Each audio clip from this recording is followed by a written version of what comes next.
No sucede. Porque se habló de, por ejemplo, cuando iban a abrir en distintas tiendas, ¿no?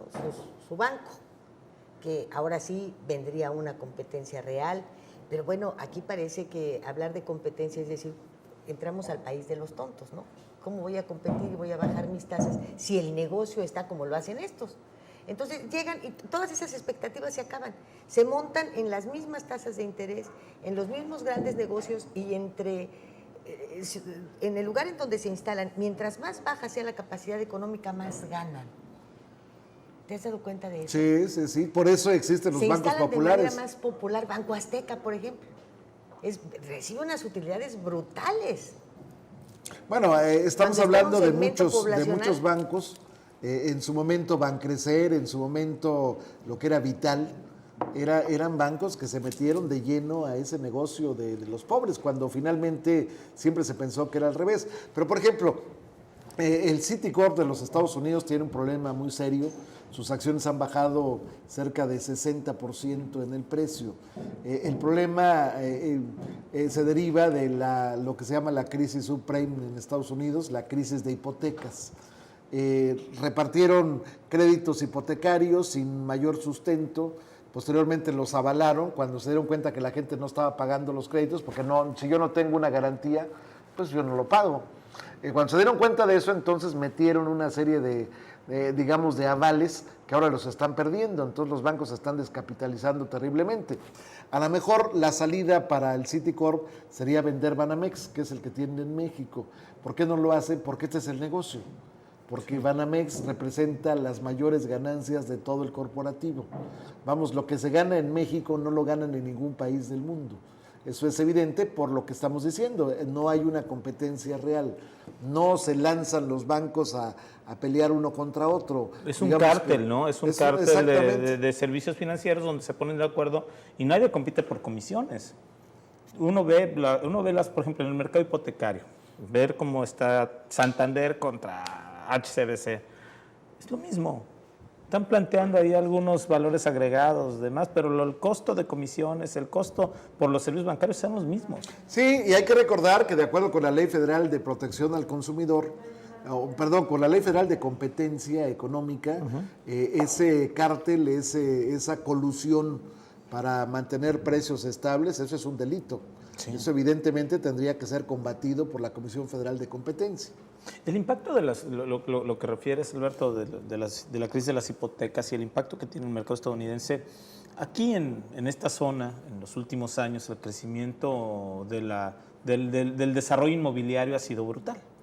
¿Te has fijado que en Cancún los edificios que se han levantado por todos lados, edificios que no están terminados ninguno? Todos dicen, no nos va a pegar. La industria inmobiliaria va creciendo, no va a ser afectada. Yo considero lo contrario. Creo que estamos también ante el riesgo en este país de una industria pequeña quizá, pero en esta zona de mucha fortaleza, que será impactada durísimo por todo esto. Yo creo que hasta el momento nos ha ido bien en relación con la crisis en Estados Unidos. Normalmente se decía que cuando Estados Unidos estornuda, en México le da gripe. Bueno, en este caso, Estados Unidos está estornudando, es más, ya llegó más lejos. Hay una situación prácticamente recesiva, hay una situación de desaceleración económica que apunta hacia la recesión, pero curiosamente no nos ha golpeado tan fuerte. Ahora, ¿hasta dónde puede llegar esto? ¿Tú crees que con 50 millones de mexicanos en la pobreza no nos ha pegado fuerte desde hace años? Bueno, en otras ocasiones se nos hubiera paralizado prácticamente toda la exportación y eso implicaría cierre de empresas mexicanas. Hay empresas que están orientadas a la exportación. ¿Y no es esa parte la que los partidos políticos están vendiendo como control político para que podamos sobrellevar la crisis? Quizás sí, quizás estamos en ese marco, pero vamos a llegar al extremo. ¿Qué podría pasar en Estados Unidos? Que se está paralizando la construcción. ¿Cuántos trabajadores migrantes mexicanos trabajan en la construcción? ¿Qué va a pasar con ellos? Nos los mandan, nos van a crear una crisis terrible. ¿Qué va a pasar cuando haya un desempleo total en Estados Unidos en esa materia, bueno, pues la gente va a querer regresar. Las remesas están bajando. Las remesas están bajando de un récord que tuvimos de 26 mil millones de dólares al año, ahorita estamos en 24. No ha sido tan impactante, tan fuerte, pero pues no deja de haber una dependencia importante en Estados Unidos. ¿Qué es lo que nos ha mantenido a flote? Bueno, que tenemos un buen precio del petróleo, a pesar de que ya no exportamos lo mismo, que tenemos, digamos, cierto control sobre las variables macroeconómicas. Por ejemplo, la inflación, como quiera que sea, no se ha desbordado. Si se desbordara, estaríamos hablando de peticiones de incrementos salariales, que ya vienen también. Entonces, digo, hay una serie de focos rojos, pero todavía no se han encendido al máximo. Por ejemplo, ¿qué va a pasar ahora el 1 de agosto que venga la negociación con el sindicato petrolero? Ellos quieren 11% de incremento. ¿Qué va a pasar? ¿Se los van a dar? Evidentemente no. ¿Le van a hacer como a los telefonistas alcanzaron el 8.5 que no había alcanzado ningún otro. Que no había alcanzado ningún. Bueno, pero además ya con prestaciones se fueron al 12. Hay casos donde los mineros, a pesar de lo que se diga de Napoleón Gómez Urrutia, han logrado más o menos en ese parámetro, 10, 11, incluyendo mientras que prestaciones. Otros es el 3.4, 3.5. Pero ¿qué va a pasar entonces en un sindicato tan representativo como el de Pemex?